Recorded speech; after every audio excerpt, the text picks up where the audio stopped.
Hey there, welcome back to 7-Minute Books. I'm Sam, and today we're talking about this wild book by Kathleen McAuliffe called This Is Your Brain on Parasites. Sophie, I have to ask, did this book make you feel like you're not really in control of your own life? Oh, absolutely. And hello.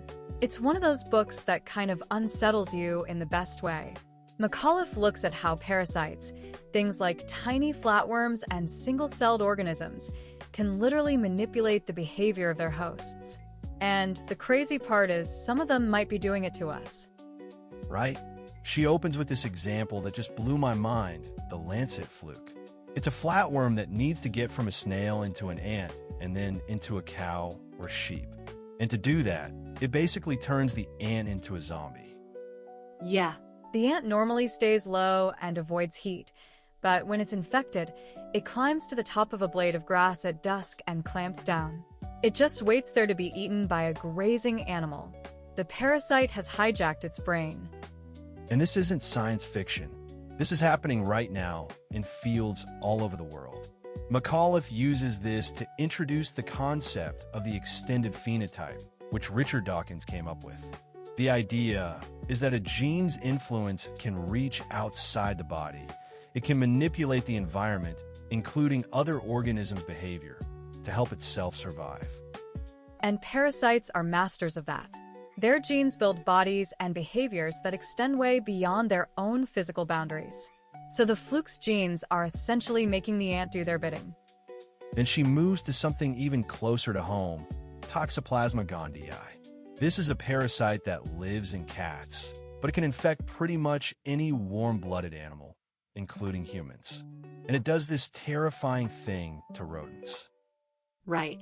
Normally, rats and mice are genetically programmed to fear the smell of cat urine. But when they get infected with Toxoplasma, that fear flips into attraction. They become curious about the scent, which makes them way more likely to get eaten by a cat. The parasite completes its life cycle. It literally rewires their brain to seek out their own predator. And here's the kicker.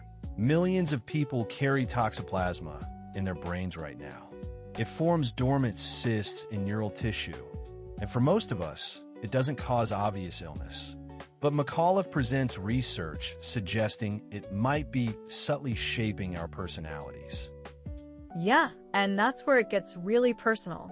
Studies show that infected men tend to be more risk-taking and jealous, while infected women tend to be more warm-hearted, but also more anxious. The effects are small but statistically significant. It makes you wonder if a parasite can nudge your personality, how much of what you think of as your true self is actually your own. Exactly. And some researchers have even linked Toxoplasma to schizophrenia. The evidence is correlational, but it's compelling enough that people are taking it seriously. McAuliffe also looks at how it might influence entire cultures. Countries with higher infection rates tend to have higher neuroticism. Then she shifts to viruses, which are even more sophisticated manipulators. Rabies is a perfect example. It makes the host aggressive and prone to biting, which spreads the virus. At the same time, it causes hydrophobia, fear of water, so the animal doesn't drink and keeps its saliva concentrated with viral particles. Every symptom is a manipulation. But not all viruses are bad. She introduces the concept of a virome, the community of viruses living in and on us. Many of them are actually essential.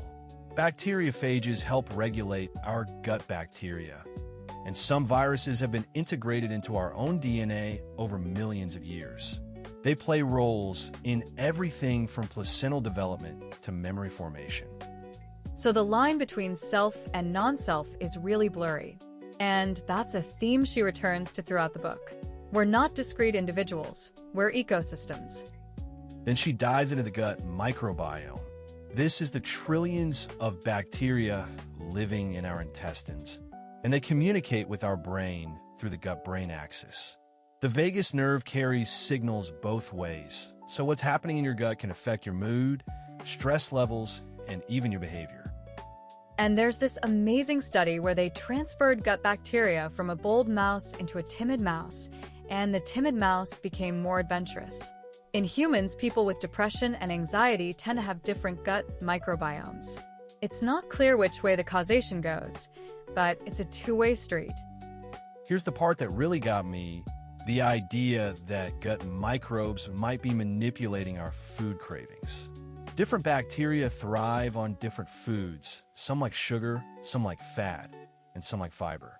If a particular species wants to proliferate, it might send signals to your brain to make you crave what it needs. So when you reach for that chocolate cake, is it really you wanting it, or is it your bacteria? That's deeply unsettling.